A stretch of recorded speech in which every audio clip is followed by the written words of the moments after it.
I'm sorry you haven't had much time for your snack. I'm sorry, hopefully you'll be able to eat a lot of lovely food after we've finished today. But yeah, some really exciting, inspirational talks that we've had so far. So I am now going to introduce Clea Kahn, who is chair of the MSF UK Take Action Group. And she's going to talk a little bit about what they do as a group and how you can get involved in their work. And also, Clea, I wonder if you wouldn't mind just giving a couple of lines about yourself and your background and how you first became involved with MSF, because I know you've been involved with MSF for many years now. So I will do. Okay, take it away, Clea. Thank you very much. Thank you. And I'm really happy to be here.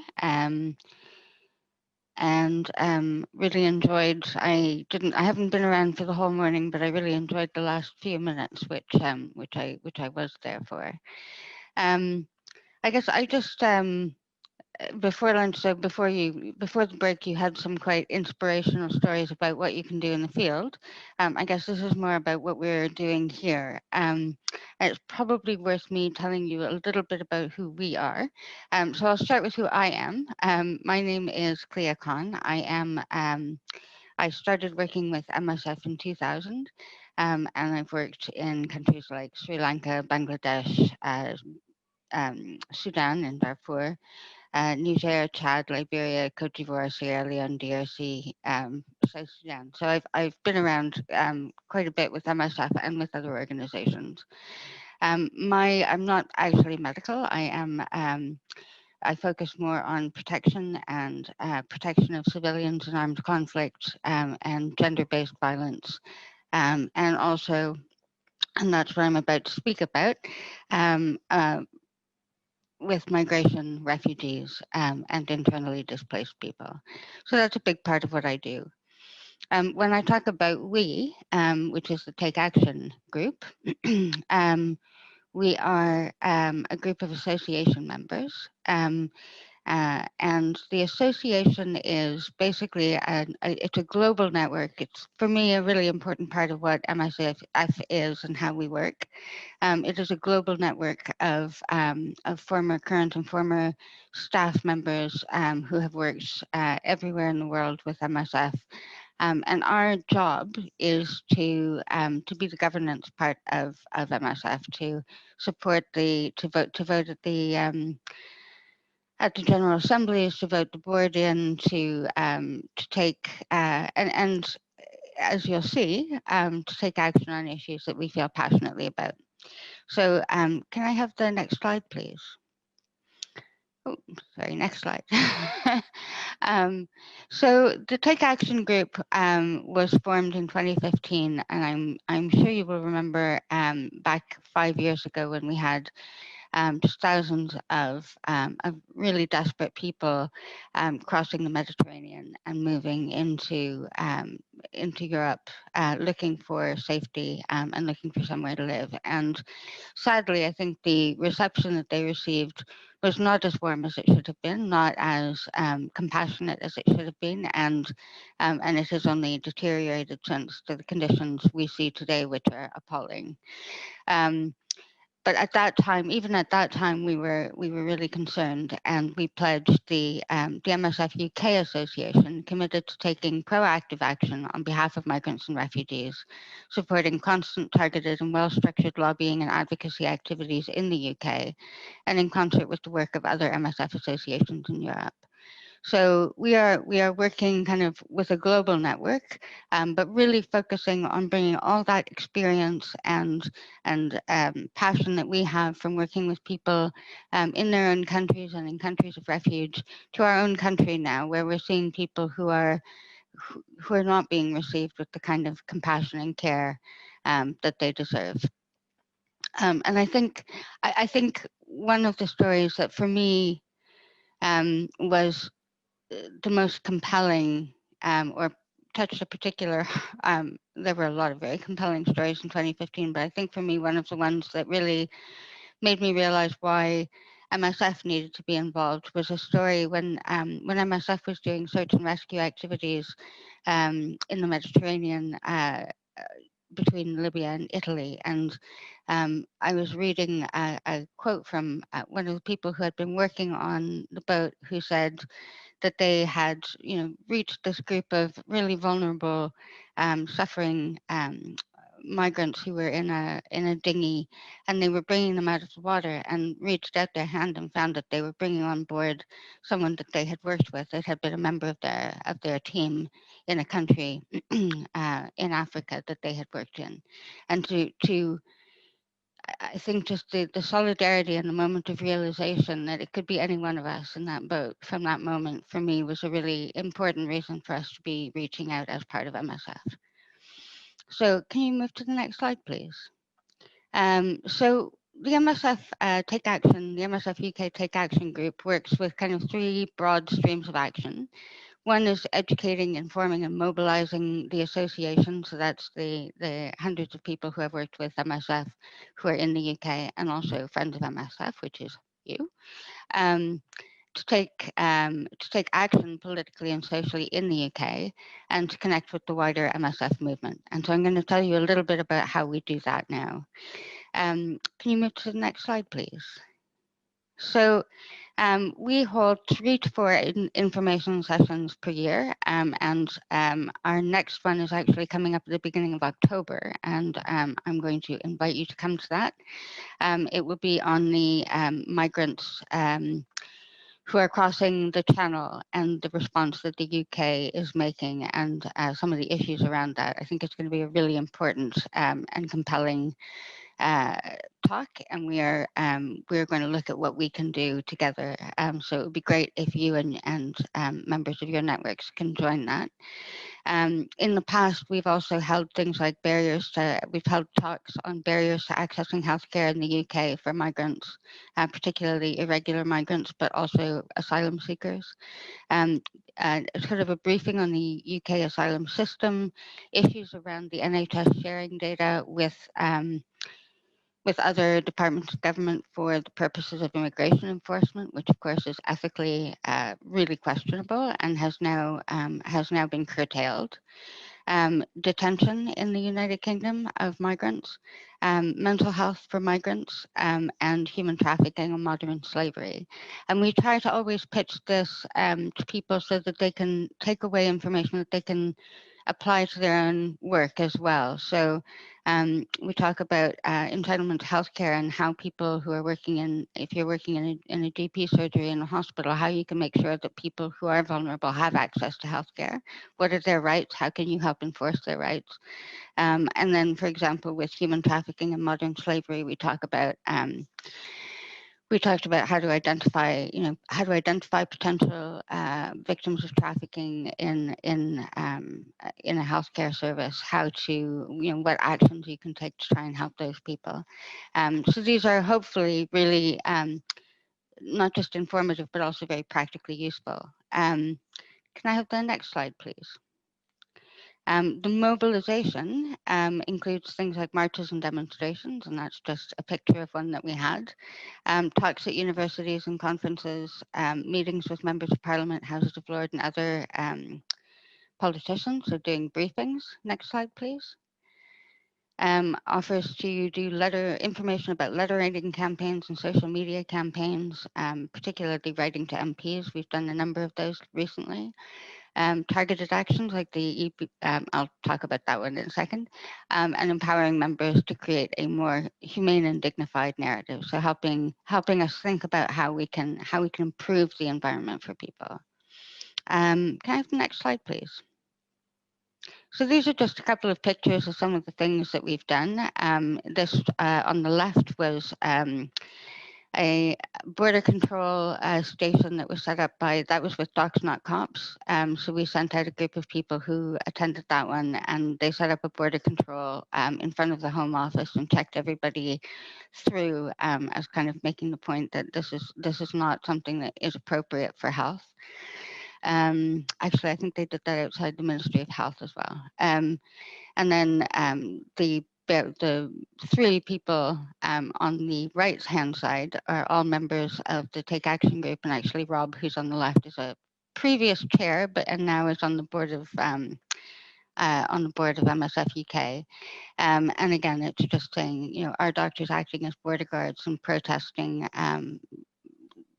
protesting that doctors are being forced to check people's immigration status in order to provide them with essential healthcare. Can I have the next slide, please? Neil, who was in the previous picture, also came up with a brilliant idea, which he presented to us and with other networks to return. So during the Ebola campaign in West Africa to tackle the Ebola outbreak, a lot of people were awarded medals afterwards to thank them for their service. And in reaction to that, or sorry, so this idea of kind of protesting was to hand back the medals in protest of the fact that we are now being, you know, we were sent to West Africa to provide assistance to people irrespective of borders, because they were in need. And yet here in our own country, we're being prevented from doing that. And so the idea was to say, you've honored us by giving us these medals for doing something that you are now telling us we cannot do. And so that's a picture of a group of us in front of number 10 on the right, returning those medals to the government. And that's actually on the left. Those are the medals, and that is Lord Debs. We returned them to Lord Debs, who received them on behalf of the government. Can I have the next slide, please? And that's a video that I don't think is going to work. So taking action is also a bit more concrete. So as I think I mentioned, in the UK, there is indefinite detention. The UK is the only country that detains migrants indefinitely, which means that there is no time limit on the length of time that they are able to be detained, although there are some parameters around it in terms of how they're able to be detained, which I will not go into now. Each place of detention in the UK has a visitors group, and these are just volunteers, members of the community who go into these detention centres or currently on the telephone and try to support detainees. It is an incredibly stressful environment. They're basically being imprisoned. They're being imprisoned without having committed a crime in most cases, or in many cases, currently in all cases. They are detained without being told how long they will be detained for. And for some people, they're being detained with the threat of the risk of being sent home when they may have a legitimate asylum claim and be afraid to return to where they came from. So it's quite horrific, and the visitors who go are volunteers with the same tools that most of us have, you know, which is just our compassion.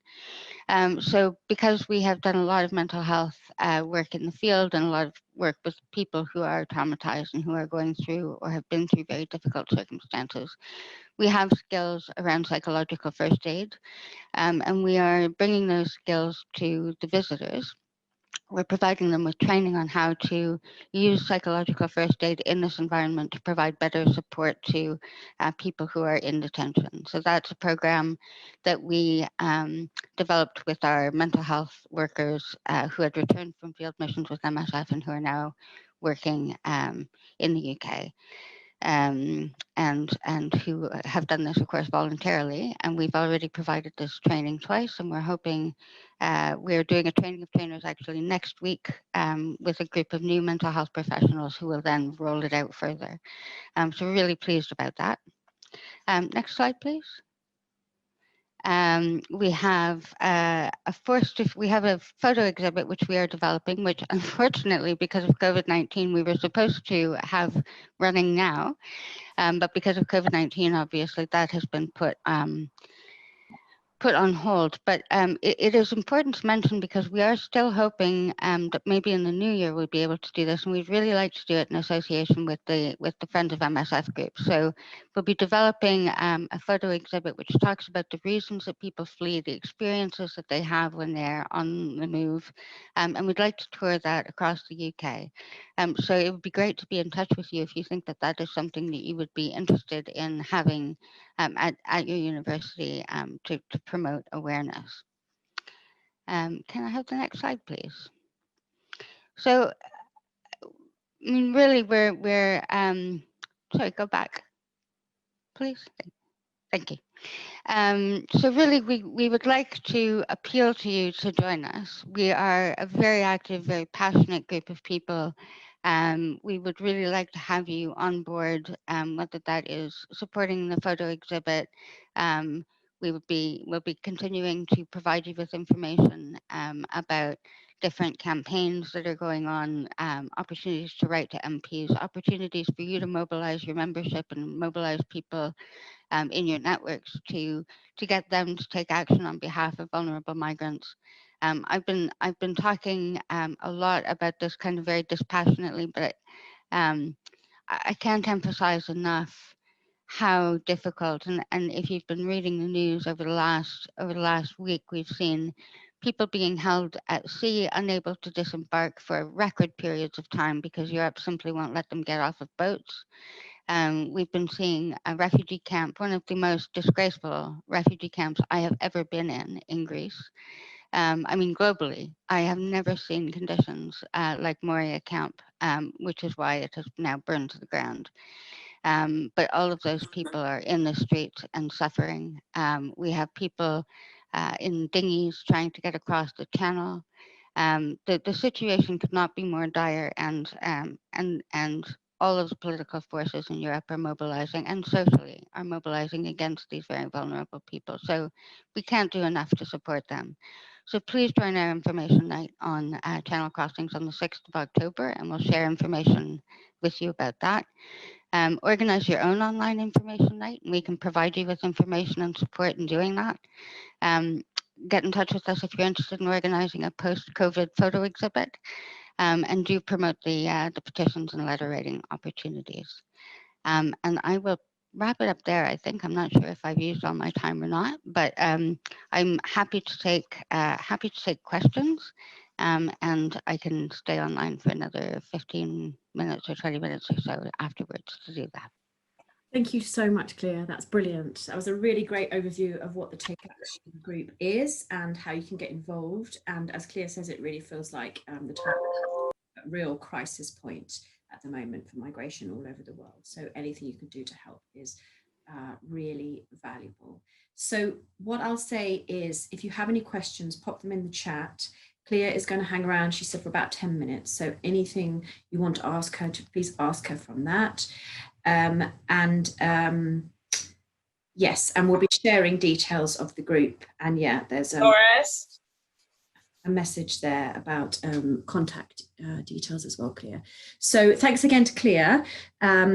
We'll move on to our next speakers now, please. So let me just see if Annie and Bailey are on the line. And if so, if you can unmute yourselves and identify yourselves, please. Hi, Pam, I'm here. Hi, welcome, Bailey. Lovely to see you. Thank you. Hi, I'm here too. Excellent. Lovely. Thank you so much. So these are two of our alumni, both of whom have been presidents of groups that have been very active and very successful. And so we thought it would be nice if they could share a few pearls of wisdom with you. So what we'll do is we'll start with Annie, and she's going to speak for about 5 minutes, and then Bailey will speak for about 5 minutes. So Annie's from Imperial, and Bailey is from Cork. So Annie, if you want to take it away. Hi everyone, my name is Annie, and today I'm going to talk quickly about my handover and give you some event ideas. So I was president of Imperial Friends of MSF between 2018 and 2019. Next slide, please. Oh yeah, hi again, I'm Annie, and yeah, I was co-president between 2018 and 2019, and I was president by myself in 2019 to 2020. I have a dog. This is Bella. Say hi, Bella. Okay, yeah, and yeah, I'm integrating this year. Next slide, please. So as I said, I'll be talking about the handover that I created. So in 2018 and 19, we created a big handover document, and then I expanded on it this year. And there's a lot of information in there, so I thought I'll just share with everyone. I've just pasted it in the group chat. So in this handover, there are loads of things. So first of all, we have linked it to all the Facebook past event pages.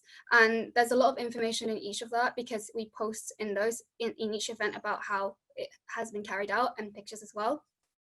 There are other things such as which the fun run, which I'll talk about later, some health and safety, insurance, how we did it. There are some conference templates, some event checklist, email templates. There's so many things in there, so do feel free to check it out. Yeah, next slide, please. So onto some event ideas now. The first I want to talk about is Makeathon. I think this is one of my favorite events that we did. So Makeathon is a frugal innovation competition supporting MSF field staff. What we did was we got students from London unis to collaborate and prototype for things that would help solve aid workers' problems in field. So for example, incontinence sheeting, improving on that and making a cheaper version. So it was organized by us and a bunch of Imperial units. One is Imperial Advanced Hackspace. So I don't know if you know, but Imperial is a science uni and it's quite focused on sort of prototyping and things like that. So we've got a whole unit dedicated to literally just prototyping itself. And yeah, we just work there. Another one is MSF Sweden Innovation Unit. And they were very, very helpful in giving us instructions in problem sheets and how to innovate and things like that. So what actually happened is that first we got we planned an event and we got students to apply to apply to get onto the program, and then we got students who were who did well in the applications to come, and we had tutors to teach them the problems, as well as people speakers talking to them about what MSF is and how to prototype and things like that. And then students got around 2 to 3 months to actually prototype using material funds that we gave them. And lastly, there was a final conference where they presented, and we gave the best teams prizes. And this was a really, really cool event because it's sort of it's MSF as well as innovation, and that's really, really exciting, and it taught a lot of people different things. So yeah, there's a lot on this, and so if you have any questions, do feel free to ask me later. Next slide, please. The second event I want to talk about is Humanitarian Week. So this was a week-long campaigning event where we raised awareness as well as funds, and we did it on the Yemen crisis. We collaborated with a bunch of other humanitarian SOCs, for example, as you can see on the picture there, UNICEF, Amnesty, and Save the Children. We did so stores, board game nights, and that was actually really, really fun. One of my favorite nights also, even though it's quite simple. We played games like Werewolf, I don't know if you know that, it's a really good game, and Wayne Commander, it was a good night, and poem reading and arts, etc. Yeah, it was fun. Next slide, please. Another idea is entry to medicine. So last year we did BMAT, and this year we did UCAT on Zoom. And we also do a personal statement program. Basically, you just sort of teach medical students or prospective medical students about how to get into BMAT and UCAT. And what actually happens on the day is we do a very short presentation of what MSF is about, and then we just move on and teach BMAT or UCAT. I really, really like this event because apart from raising awareness and funds, it also gives a really good impression of what medicine is about. Well, at least in my opinion of what medicine should be about, sort of humanitarian aid on future medics and even students that may not end up being a medic in the end. It's just a really good impression of what medicine is. So yeah, yeah, a really good event, and really good to do on Zoom as well. Next slide, please. Next is a fun run. This might be a bit difficult for this year, but you could start planning for it because it does take a bit of planning. So we established the annual fun run. What we did was first we contacted local parks, and then we did a bunch of health and safety insurance things. And then we had to get runners to establish fundraising pages, which was actually a bit more complex than you think because you need to push runners to fundraise quite a bit. But yeah, unfortunately, when we did the fun run, it rained. So I hope that your weather is nicer. But it was really nice, good event. It's a bit stressful, but raised a lot of money, and it was a good time for everyone. Next slide, please. So yeah, as I said, do check out the handover. There's so much information on there, and I personally think I would have found this really, really useful. I hope you check it out and let me know if there's any questions. I think the last slide, sorry, next slide, please. Yeah, that's just my email there, as well as the Imperial email. There's a lot of information that the Imperial OneDrive has. So you could do contact, I think, the Imperial team if you would like more information on that. As I said, I've pasted the link in the chat, and I'll paste it again. And do feel free to ask me any questions in chat. Excellent. Thank you so much, Annie. And yeah, if you have any questions for Annie, please post them in the chat. By the way, I'm extremely impressed with how, yeah, how quiet and still your dog is. It's quite impressive. Wow, very obedient. Okay, lovely. Thank you, Annie. And now I'd like to introduce Bailey. Bailey, lovely to see you here. And Bailey's going to talk for about 5 minutes about his experiences with Friends of MSF Cork. Thank you for having me, Pam. So, alrighty, guys. So my name is Bailey Crowley, and I was the former chairperson of Friends of MSF in University College Cork back in 2017-18. And I'm going to give you a brief advice on how to survive Friends of MSF and what you should and shouldn't be doing. So, if we could have the next slide. I know some of you are very good at mathematics, but always remember, guys, that 1 is better than 0. So when you're making events, and we'll just go back one slide, when you're making events, when you're making social media, when you're sending out emails, remember, creating one thing is creating better than no thing. Even if you think no one will show up to the event, or that you seem too spammy on social media, or that you're sending out too many emails, remember that it's all kind of about getting the word out there that you exist and getting people engaged and involved. And if people don't know you exist because you don't put out social media posts or you don't engage them in email, well, then they're not going to show up to events. And if there's no events to show up to either, well, you're not going to get that much engagement. So we'll look then at the next slide, where we'll just show a brief idea of some of the emails that we sent out. They're not all text, there's kind of more infographics and things like that. The next point, as the slide go on, is to always bother, which we'll see on the next slide, which is, and with always bother, remember to ask that speaker, book that venue, and I'll get to selling that car in just a moment. So don't be afraid to ask speakers from, especially now when everything's online, if things are from different countries or different backgrounds or different professors, you think they're so important. If you don't ask them, they're certainly not going to come to you wanting to give talks. So if you just ask them, you'd be surprised how many people you'll get, and you can get quite good speakers and things. Remember to always book that venue, so don't be afraid that event. It might be different now in COVID and whatnot, but I remember for our Women in Wartime conference that we did, we hosted in the same venue that they use for all their graduations and things.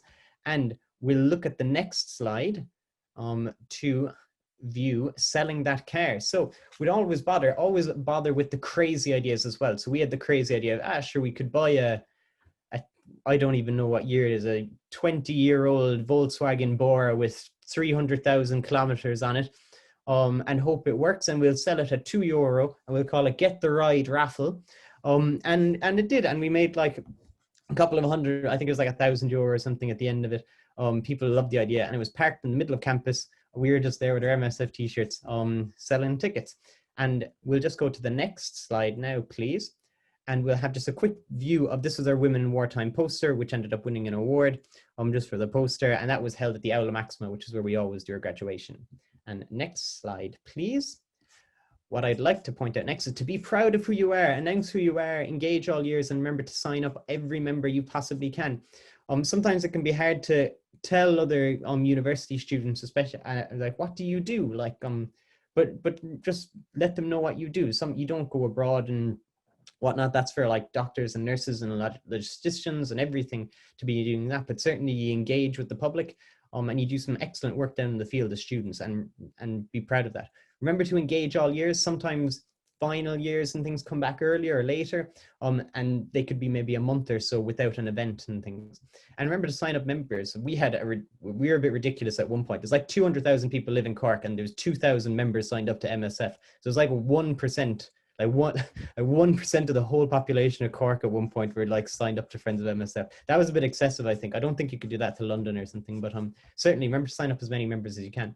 And we'll just look at the next slide, please. And just with being proud. So this is some of the things on our university. So people had lucky bags and stickers and a variety of things, and they just let us know, and we were just letting people know who we were. And next slide, please. The next big piece of advice is to create fun. And what I'll say with that is, firstly, is to be cautious with speakers. Now, ye have a very, in that, I suppose, with more online things now, you'll be at days, all day, you'll be spent doing your lectures or whatnot, and then to go to another online event and have another kind of lecture thing. Speakers can be excellent, and they give much more interesting talks than lectures as a general point. Although if your lectures are very boring, maybe you're in the wrong course. But it can get a bit laborious when you're just at a computer screen, even just for your eyes, all day. So just be cautious, and you're in a very good place now, I would say, to experiment and to get creative and things with COVID happening. And then the next, I suppose, is to show your talents. So like if someone is very good at doing whatever talent they have, to make sure to kind of make the most of that. And we'll see on the next slide,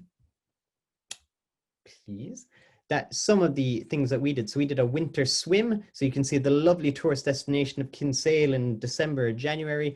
And everyone's ready to do a swim. They all got sponsors to do it. And it's just an idea of how to experiment. And if we look at the next slide, please. We also did our Medicines Got Talent. Well, it was our UCC's Got Talent that they did last year. And they had people they did like Laws Got Talent and Dentistry's Got Talent and whatnot. And it was these two twins in the end up winning. I'm not too sure who the stylish gentleman in the front is, but I don't remember him performing, but he was certainly very stylish. So we'll give him that. And then next slide, please, is again to widen your horizon. So I touched on it briefly, but ask for kind of speakers or ask for venues and stuff. Don't wait. It's very rare that someone will come to you. Remember, it's not all about medicine. I remember when we did it, it was like 40-something% were in medicine, but of the other colleges, I think law and business was next at about like a third. Then we had another, was it the arts? I think again, we were like 20 to 30%. And then the College of Sciences and stuff in university was like the lowest at just over 10%. And then finally, remember to look at the youth. So if we look at the next slide, please. We did this lovely event using schools. So we had all these primary schools and we set them up into little teams and whatnot. And they all, pretended to be members of a team of, let's say, one person was a pharmacist, one person was a doctor, one person was a logistician, one person, and so on. And then some of their homework and stuff, we asked, would they make some posters for us? And I questioned the artistic ability of the children of Ireland, but certainly there's some, it was very adorable to see them send us all the posters by post and things. And it was just a lovely kind of way to cap off the year. So next slide, please. I'd like to say thank you very much. Thank you for listening. This is my email if you want to contact me. And this is a QR code to a Prezi presentation. If anyone remembers doing Prezi presentations that we used to do before, that was used for Students' Union and things like that. It's like 100 slides long. Give it like a once over if you're very interested in getting inspiration for events or whatever. But besides that, thank you very much. I think the curator, Pam, will come on now to introduce the next just by magic, here I am. Brilliant. I'm very impressed with that QR code. And also nice that you talked about young people, because that segues very nicely, I mean, very young people, into our next presentation about schools. And also missing maps. So thank you so much, Bailey and Annie. Really great for you to take your time out to come and speak to us. And any questions for Bailey or Annie, please pop them in the chat. Just a reminder that these slides will be shared after the event as well with their contact details. So thank you ever so much. Okay, Katrina who works on my team. Yes, good to see you. Good to see your face instead of the back of your head. Right, we've got 5 minutes for you, Katrina. So quick. Yeah, so hi, I've been asked to talk about our outreach to schools and also missing maps. I work in the public engagement team. And thank you to Bailey for that intro, because it's absolutely really important that we get out to the young people. Next slide, please, Charlotte. So schools is quite a niche part of our work, but this is the first step, if you like, before Friends of MSF at university, making sure that so many people have heard about Médecins Sans Frontières. Okay, Charlotte, next slide, please. So like you guys, our target audience is Generation Z or Generation Z, whichever one you like. And it's really shapes how we approach the work, because your age group is so interesting in so many ways, and you have such a desire for authenticity, activism for change, and also wanting to make a difference. So it's a real key thing in understanding the audience. Next slide, please, Charlotte. So, as you can see through this, obviously, we've got a huge amount of the population in schools. Charlotte, if it's okay to click through the numbers, it should come up. And then also, if we look at your age group included as well, then we've got such a massive audience that we need to get to. So it's really important that we connect with them in the right way. As they're in the classroom, what we tend to do is obviously focus that in the outreach that we do. So if we go to the next slide, please, Charlotte. So the reason is, if we click through that, we're looking to reach future supporters, and for the students themselves, we're looking to increase their global awareness, social awareness, and also make them aware of the career options that are available in the humanitarian sector. Next slide, please. So we are busy sending out speakers. We've organised workshops for schools, and we also produce teaching resources, building awareness of global issues and the importance of the different career options in humanitarian work, as I said. So we send doctors, nurses, logisticians, and out to schools and colleges to speak, as we do for Friends of MSF as well. Next slide, please. Now that everything is virtual, we are working at recording online talks so that they are available for schools and colleges to use and play for assemblies and so on.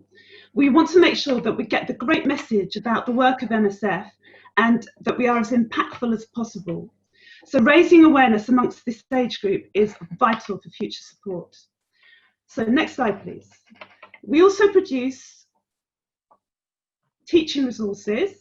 And if we click through there, we can see what's good about the teaching resources. So what we do is we take materials that we get from our projects around the globe, particularly the videos, and we create teaching resources that are linked to the exam specifications. This means teachers will use them, and then we get more students hearing about MSF. We ensure that they are engaging and that they have the key educational values are upheld of differentiation and inclusion. Similarly, safeguarding is important, so we have to make sure that we adapt our resources so they're acceptable for the audience as well. Okay, so we are very successful in this, and it's something that we're proud of in the department.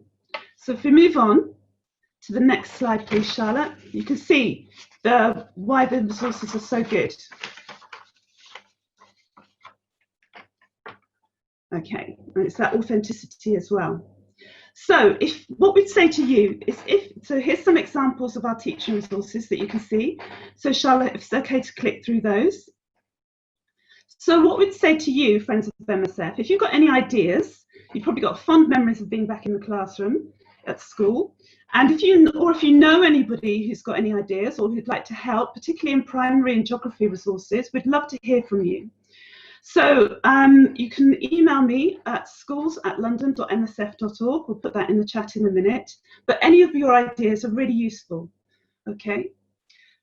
And if we go to the next slide, you've got another example of how we've created a resource that really tells real stories to students.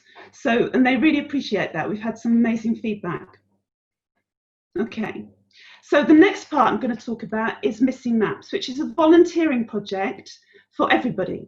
and in particular for school groups. We've got it accredited for D&V volunteering, which has been a big thing for us. And especially in lockdown, it's been particularly popular. I'll explain why. So if we go to the next slide. Thank you.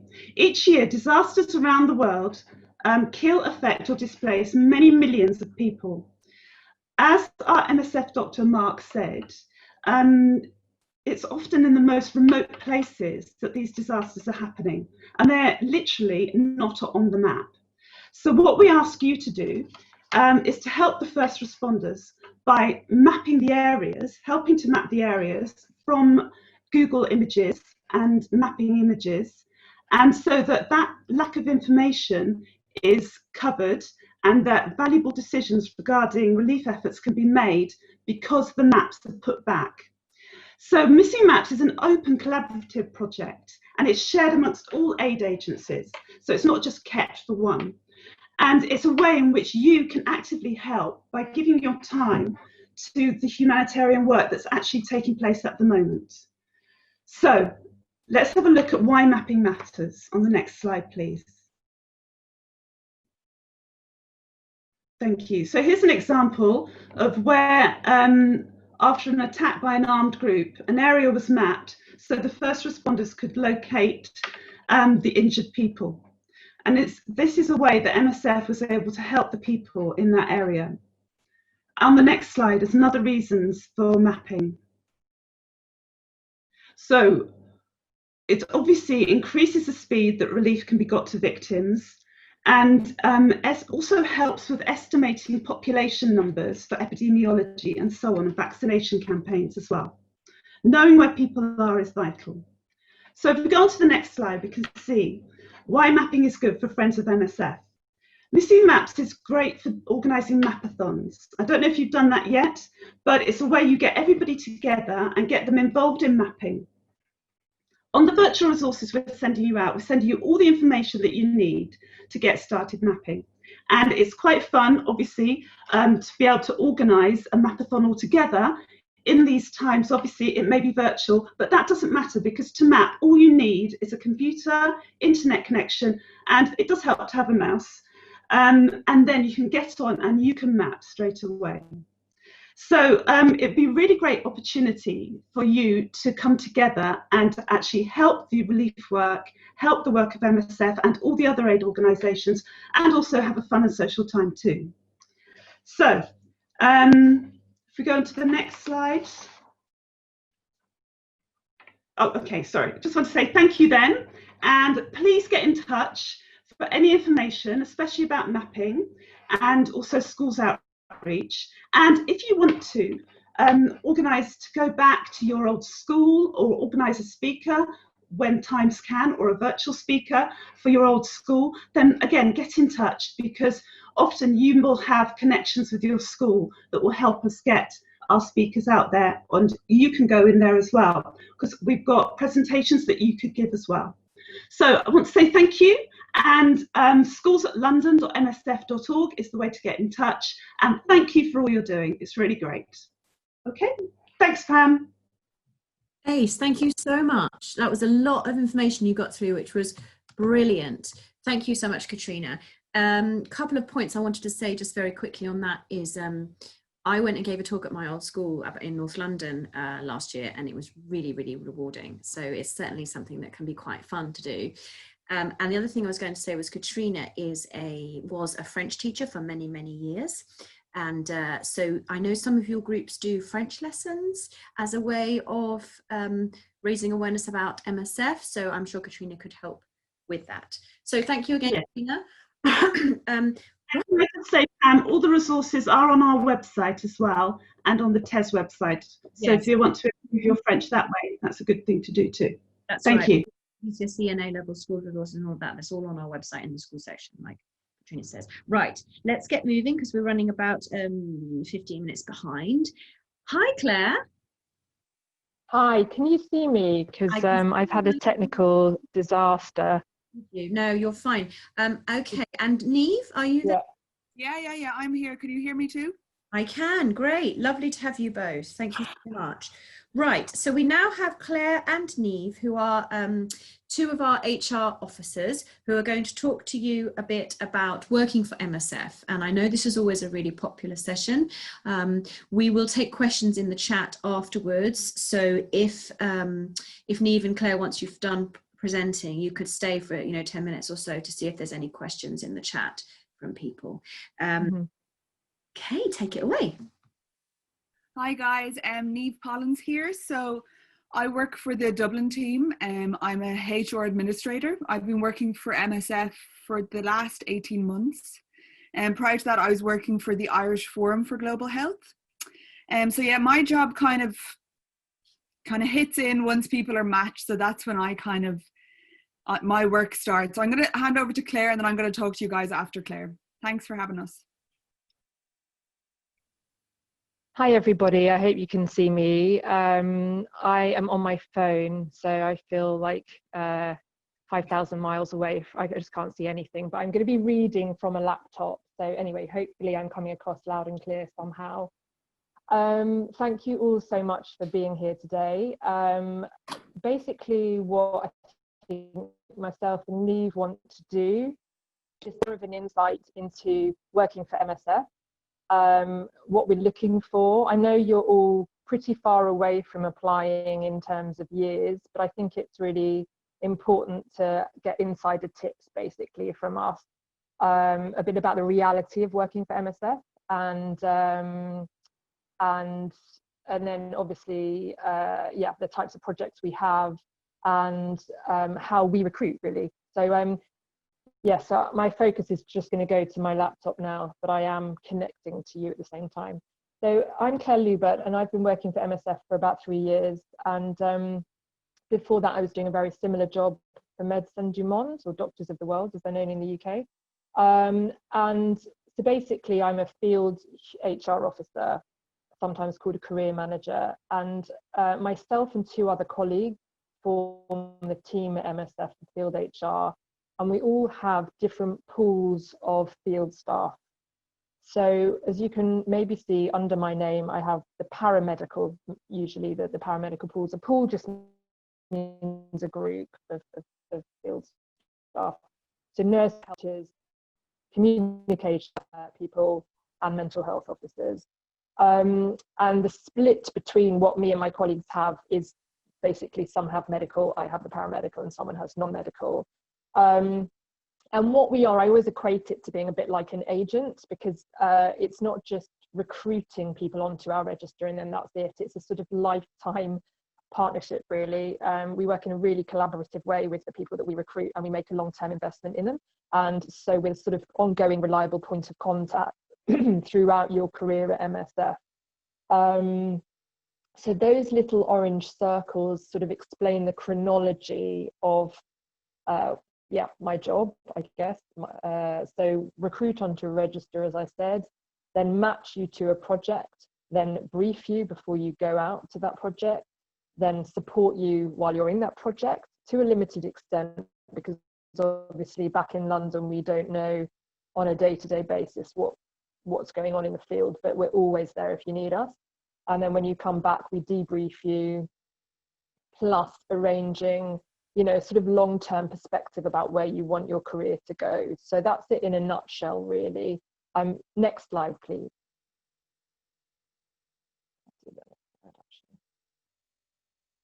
So as you probably know, I don't know if are we on the next slide yet? Or I think it's frozen a bit. Oh no, maybe not. Yeah, brilliant, okay. So you're all very engaged with MSF anyway, so you probably know this, but I'll hopefully be able to go into a little bit more specific detail here. So we work in over 65 countries, and obviously, really extreme context. So places where there are conflicts, natural disasters, exclusion from healthcare, and epidemics. But I thought I'd just give you an example of what some of those projects might look like, where we've sent our staff sort of in the recent past. So last year, the 3 most common locations that we sent staff to were the Democratic Republic of Congo, South Sudan and Syria. We had lots and lots of need in those particular locations. But I want to just talk a tiny bit about the different types of projects that you could be working on. So some are hospital based. So in Iraq, for example, a typical project there would be working in a hospital run by the Ministry of Health staff, but we, MSF, would come in and support those staff to improve the quality of care. So that's a sort of typical model of a project. Another very different model is a sort of outreach project. So for example, in South Sudan, we've got independent health structures, so not at all run by the Ministry of Health there, but completely independent, run by us. But in very remote locations, so very often our staff would have to sort of travel through swamps and camp overnight to get there, and it's a sort of maybe TV advert type MSF project that you might be familiar with. Then, of course, as has been mentioned before, we have a lot of work going on in refugee camps and internally displaced persons camps. Greece, obviously, a very important example, and also on the search and rescue boat as well. Lots of work going on with that. A bit about who. So we've got 30,000 staff worldwide. It's a really complicated sort of structure to MSF. I'm not going to kind of try and even begin to explain it, but we are one of many partner sections, and in the UK that is, and we deployed about 197 people last year, or there were 197 departures to the field last year. So it's a pretty busy, if you think there's just 3 of us doing it, it's a pretty busy team. And this last point is really interesting. So the average ratio of national staff compared to international staff is 12:1. So that the vast majority of MSF staff in the field are local staff. So I think that's very important to remember. Next slide, please.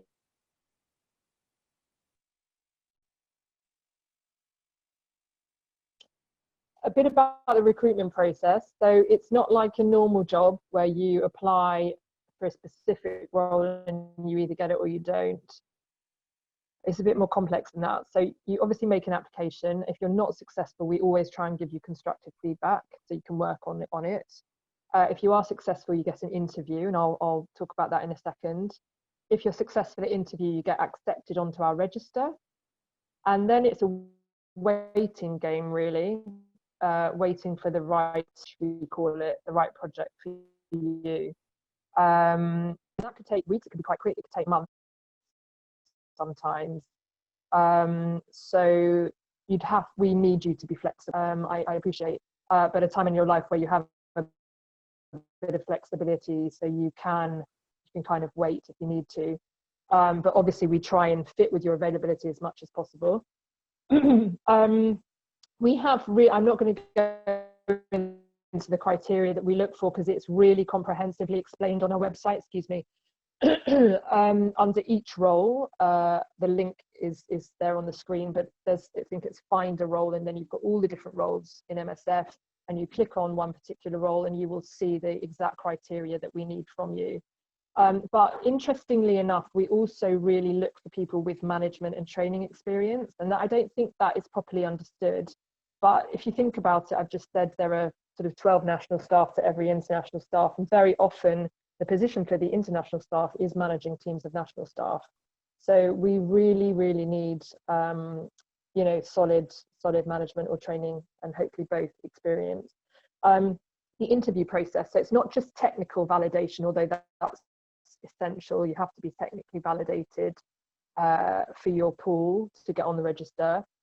But it's also, we very much look at you in terms of your resilience, in terms of, is this the right time in your life to be going off and doing something as challenging as a 9-month mission for MSF? So just, it's hard to know sometimes, you know, in an hour-long interview, it's hard to look into your soul and see if it is the right time. But you know, I think we have an instinct now, and we can kind of tell that if you've just had a sort of major breakup or something like that and you need to escape, it's probably not the right time. So it's important for you to be honest as well about where you're at any given moment.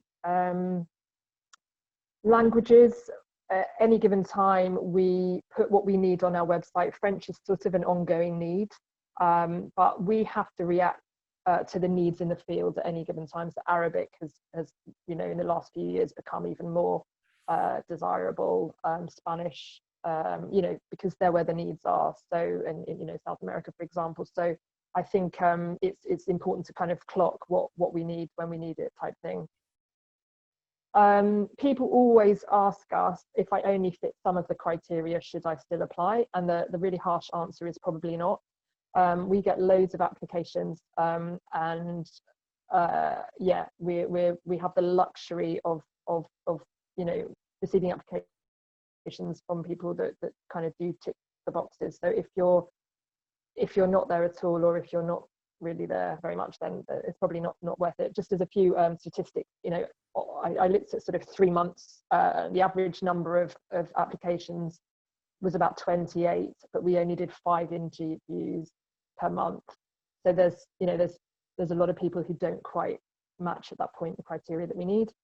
A lot of people who work for us did not get into MSF the first time. You know, so it's a case of trying and trying again if that's what you want to do. We give you really specific feedback so you can build on your experience, but do not be put off if you don't get in the first time, because you know, we know that you're probably really highly qualified and experienced. You just need a bit more. Next slide, please.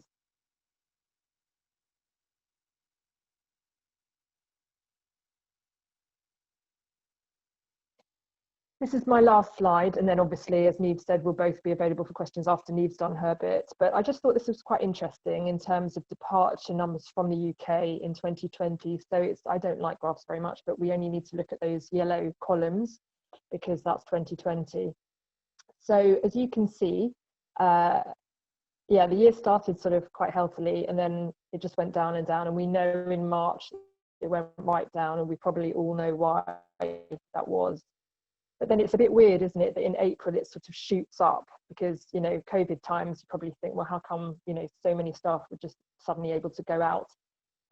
That is because actually they weren't going out to the fields. They weren't going out internationally. They were actually for the first time working in the UK supporting the NHS. So UCLH, some of you might even know this, ran a COVID care facility for homeless people.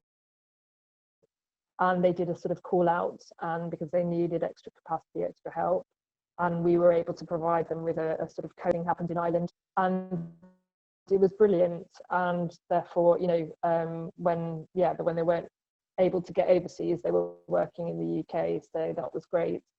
And then, as you can see, steadily in the last couple of months, the numbers have gone up again because the travel restrictions have now lifted in some parts of the world, so it's a bit easier to get them out. And I would say that every project now, obviously, unfortunately, has a COVID component to it, where our nurses and doctors and etc., water and sanitation people are desperately needed. So that's it from me. I'm passing over to Niamh, but very, very happy to answer any questions at the end. Thanks. Hi, thanks so much, Claire. Yeah, so I'm just going to follow on a little bit from numbers from Ireland. So we are very much on a smaller scale here. We in our team in Ireland, the whole office is about 15 people. So I'm just going to go through 2009 facts, and then I'll go into 2019, sorry. So yeah, in 2019, we had about 38 applications, which is pretty low, but I guess we are just a team in the Dublin office of 2 in the HR. Within 38 applications, we had about 15 interviews, and last year we had about 33 departures. The 2 countries that most of our international staff went to was the Congo and to South Sudan. So I guess in 2020, we kind of started off with high hopes in January and February. And then I guess COVID hit again in March. But I guess our figures this year, which we thought might have been a lot lower, have actually not been a lot lower than what we expected. So to date, we've had about 24 departures. We've seen a huge increase in applications. So we're seeing around 4 to 5 applications a month, which is a lot higher than last year. And I guess this might be due to a lot of, I guess, different industries closing down, especially with what we've seen is in, I guess, the music industry, there's a lot of logisticians and that, you know, who their whole industry is finished and they're applying with MSF. And I guess the one thing to mention this is applying for MSF shouldn't be, you know, a panic thought. It shouldn't be a panic application. It's something to really consider before you apply, because it's not as easy as other jobs. You know, we're not trying to scare people away from it, but also we have to be realistic that the people that we do take on have really thought about their position with MSF. So I guess this year, one of our biggest challenges was getting people to the field. So the 3 main countries that we sent people to this year was Iraq, Afghanistan, and as well Syria. So we had a girl, just example of the kind of challenges we had this year. We had one staff member who was meant to go out to Afghanistan, I think just as we were going into lockdown, so in March. And I think she went to the airport something like 7 times. So I guess we were losing hope, but eventually we got her out. And then as things kind of started to progress, as countries started to loosen up their restrictions, we were getting people out on a monthly basis, which was good.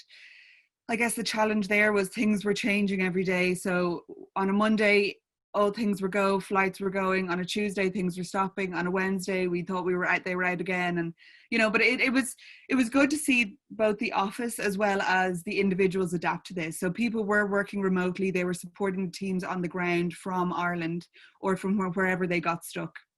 So if we can go on to the next slide, please. So I guess the general requirements to work with MSF, I guess, you know, the one thing we ask is for people to give at least a 9 to 12 month commitment. We feel if you're for your first mission, anything less than that is not a waste of time, but it's, you know, you're not getting the full experience by the time you actually get a handover and by the time that you actually get into the work in the field and by the time you leave. We feel anything less than 9 months is not really worth your time. So we do ask people to have at least, you know, as much as when we all finish college, we're motivated, we want to do things, we want to change the world. As much as that motivation, we want to keep people having that when they do want to work for MSF, but we also need to realize that we do need the most highly skilled people in order to send them to the field, because the work we're doing there is complicated, it's under-resourced, so we want the people that are top of their career. So we ask people to have at least 2 years experience in their specialized field, whether that be infectious disease, A&E, pediatrics or neonatal.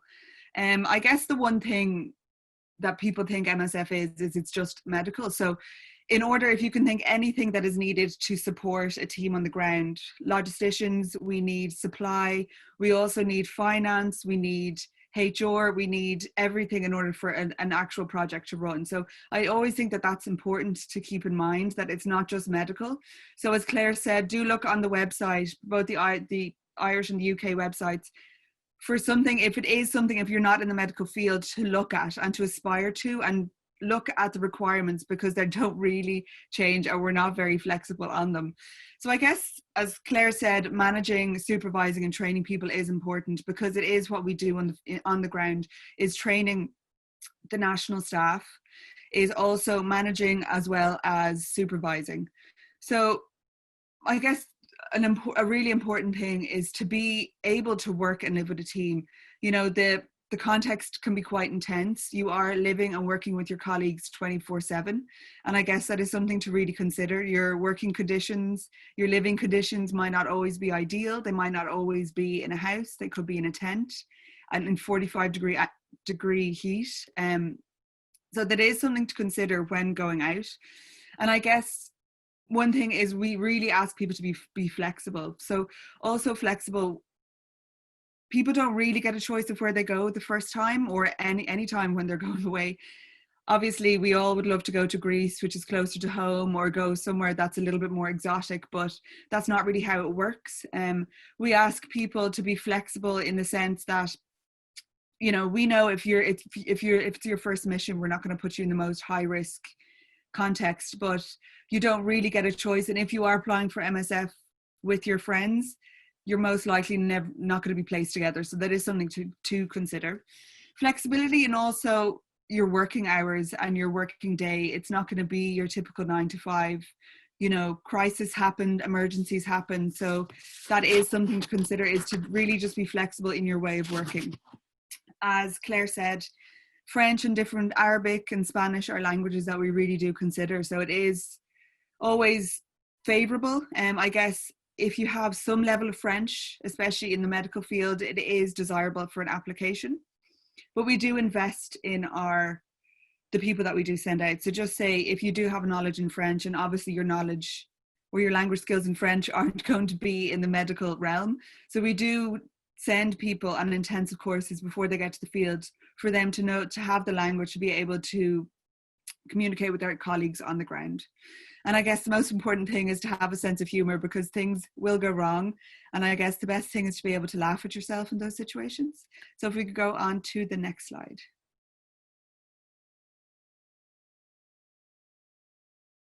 So here's an example of an MSF project in South Sudan. So there's kind of two different types of teams here that are both supported by the national staff. So we've got the country management team who reside in Juba and then do visits out to the different projects. And then we've got the project staff who are on the ground working with the beneficiaries. So we've got, example here is in Ireland, we have a project coordinator in South Sudan at the moment. And I guess his job is to merge the two projects. So in Bentu as well as in Lear. So his job is to move between the two projects. And his main focus here is he was responsible for the security management then of those projects. So if we can go on to the next slide, please. So I guess there are stressors to consider when going out with MSF. You are working and living with your colleagues 24/7. That can be a good or a bad thing depending on the kind of person you are. And I guess I was talking to my colleague about it, and he was saying, you know, the biggest stressors he found was a new environment, new culture, new team. But I also think they can be the biggest positives. You know, you're going into somewhere that you don't really know that much about. It's a new environment, new culture, new food, new team. So it is something to consider, but it also, I think, they are the most beneficial things of going and working on the ground. So I guess in order to deal with these big stressors in the field, there is this program, not this program, but this thing that we give people at least every 6 weeks, which is called rest and recovery. So in that, I've actually never been to the field, but what I've heard is that you get taken out of your project for maybe a long weekend, and it could be out of country, or if that's not possible, sometimes inside the country, to kind of get away, get yourself some breath, fresh air, and just kind of de-stress from the situation. Obviously, working in the environments we do, that might not always be possible. And I guess just taking into consideration, you know, the different projects might have different restrictions. So you might be in a project in Pakistan where you're working and living in the same compound. Other projects might be a little bit more flexible, but you also might have a curfew for your own safety. And then other projects, like my colleague who moved over to Sierra Leone, his project prior to COVID was a dreamy one. He was on the beach eating lobster 24/7. So, you know, it's different each time. And I think that's the beauty of MSF. And I guess how we support our staff. So I'm just going to say pre-COVID, because things have changed. A lot of things are online now. So prior to COVID, we got staff, especially first missioners, into the office in Dublin. They kind of meet with the HR team. They meet with myself and my manager, Fernando. And then we kind of brief them on what to expect. And then after they brief in Dublin, then they go over to the HQ. So mostly we work with Amsterdam. So they will go over to Amsterdam. They will get a couple of days of briefings there from the team in Amsterdam. After then they go to the mission.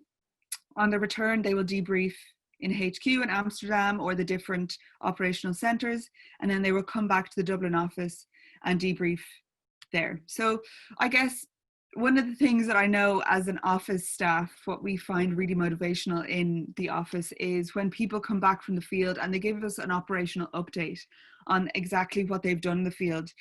And this is something that we've actually kept up during COVID, because I think you can become quite far detached working in office to actually what's going on in the ground. And I think what's the huge motivator for myself is, you know, seeing what we're doing, even though you might think it's quite small, or we might think our job is so small, but it all adds up to actually getting someone to the field and to getting the people on the ground the medical attention they need. So we have a lot of people that come back. They link in with our communications team, and I think this is a huge thing that is hugely beneficial for us. So example is we've got a doctor in Greece at the moment. She did 2 missions in Greece, and she's a huge point of contact to see what's going on on the ground in the Moira camp. So I think that's something that we really need to stress is hugely beneficial for the team as well as for our advocacy work. So I guess one thing that we do support when people come back from the field, there is psychological support. Obviously, you're dealing with very high stress context. You witness suffering. There's a huge workload. It can be hugely stressful. So there is that team when you come back to support you.